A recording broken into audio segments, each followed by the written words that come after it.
Lincoln update. I'm removing the timing cover, resealing it. You can see the front cover is leaking down here, the crank seal. So, gonna get that. Just gonna get a new harmonic balancer. See, the old one's pretty bad. And new radiator fan. That's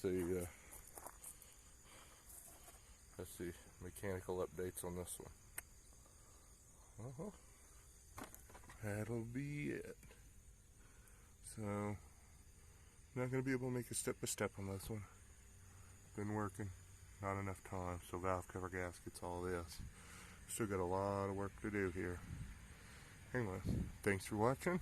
I'll have some more videos soon.